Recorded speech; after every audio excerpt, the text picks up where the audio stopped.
Hello, ladies and gentlemen, welcome. Welcome again to chapter 2.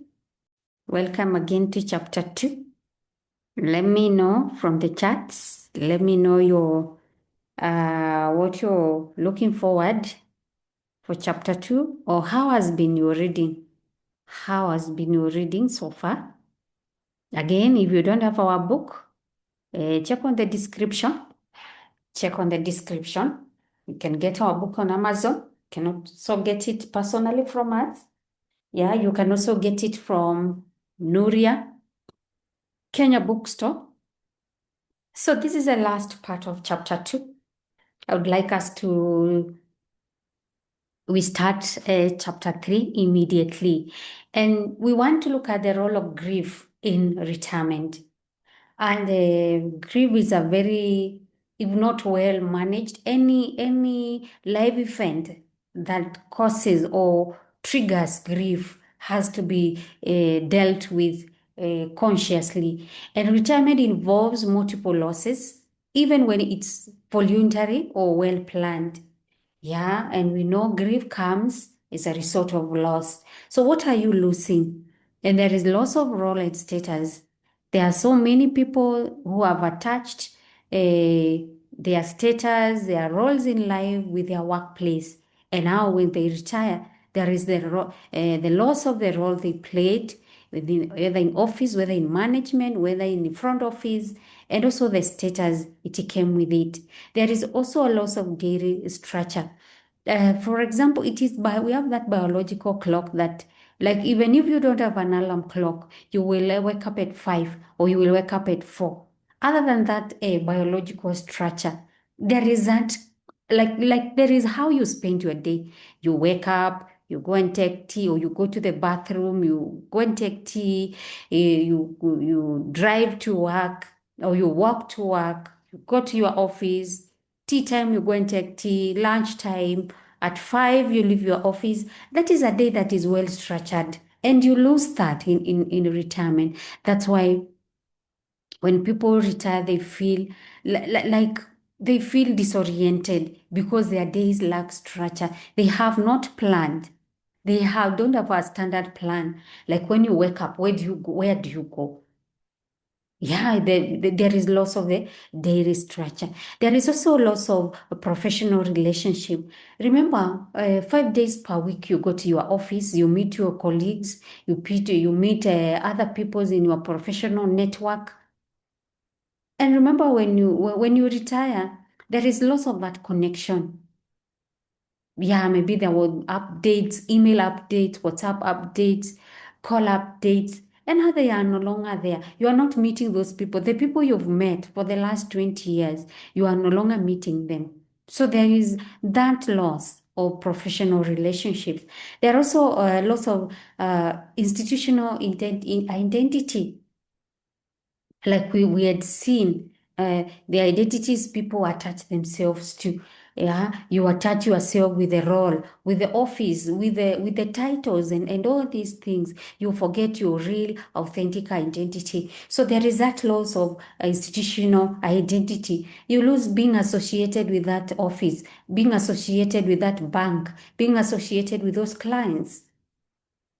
And there is the loss of the regular challenges. Remember, workplace, it's a place whereby challenges are every day, are every time. And those challenges they motivate you to work harder, or you feel fulfillment when you solve them. So there is that regular challenges, like you want to meet deadlines. Yeah, that adrenaline surge, it's no longer there. There is nothing challenging you other than other challenges now you're facing in retirement. And also there is the loss of the earned income. Yeah, sometimes they say when they are listing things that are very addictive in life, they list salary as one of them, or they list income from employment as one of them. So you lose that. So there is where we need to grieve this grief and how we can go about it. And these losses trigger a grief process. And we need to understand what grief includes. And there is a denial. I do not really miss work. Like if you miss your work, say you miss your work and you miss the few people and you miss every day, because we know in acceptance you go through the grief process faster. So there is that denial. You don't want to be associated like you've lost work. And we've seen people, they deny, they refuse leaving their offices until their offices are locked. Yeah. And then from denial, there is anger. And this is like people are asking themselves, this is not what I expected, or they feel like it has come by too quickly, or they were not prepared, or others even ask for extension, and this anchor that triggers their stress hormones and all that. And many people get sick or get this depression.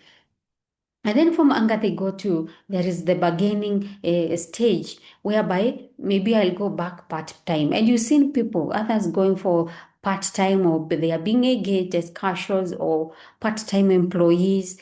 Yeah. And then there is depression.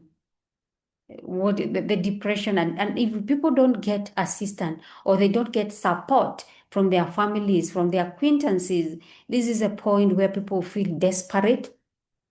They feel depressed, they get sick. Others just die because of depression. They have not accepted. They have not gone to the last part of grief process, acceptance. Accept that this is your life now. And then you accept that you can make good of it, and it is only you who can make good of it. It's not your family. Your family can only support you, your children can only support you, and your spouse can only support you. So this is a grief process that during retirement you cannot jump a process. You have to go systematically. Denial, if you feel like you miss them, just say it, even if you are saying to yourself in the mirror. If you are anger, express it and say about it. You say about it, you share about it, is half solved. Yeah. And the faster you accept it, the better it will be. And understanding grief as a normal part of retirement, it will help you navigate it better rather than fight it. Don't fight it. This is a process. Like, for example, you cannot fight development process or a normal life process. You cannot fight it. The faster you accept it and understand it, the better. And there is what we call the paradox of choice in retirement. And psychologist Barry Swartz research shows that having unlimited choices can actually decrease satisfaction. Having unlimited choices can actually decrease satisfaction, because you have so much to choose from. So when you are working, your choices are constrained by your schedule, by your energy, and by the responsibilities and resources you have. However, in retirement, you have unlimited options. Unlimited. There are so much. You have a list of options. And this one can feel overwhelming. You don't know whether to pursue option A or option C or option D. So there is that overwhelm with unlimited options. And you need to have a choice. Yeah, the choice overload problem. Like when you have too many options, it will lead to decision paralysis. Like, for example, I know you've seen these billionaires, yeah, these rich people. They don't have many clothes. Like you see them with one t-shirt. Many of them wear t-shirt. When you see them with a suit, maybe it's a very major event, but most of the time you see them with a t-shirt, because every morning they don't want to have these decision paralysis. They don't know whether to wear the white shirt or the blue, navy blue, or the gray suit. They want to have limited options, because if you have limited options, you cannot have limited choices to make. So fear of making the wrong choice will prevent most of the people making any choice. Like when you have so many options, you don't know whether you pursue path A or B or F. If you have so many, you will end up not even making a choice, because you fear making the wrong choice and constantly wondering about other options. Like if you've made choice D, you are wondering what would have life turned out to be if you chose A. Have you ever found yourself in those situations? Like you made a certain choice of a business, like you put a shop of the consumables. And then you are wondering, what could have happened if I had a Mutuba business or a boutique?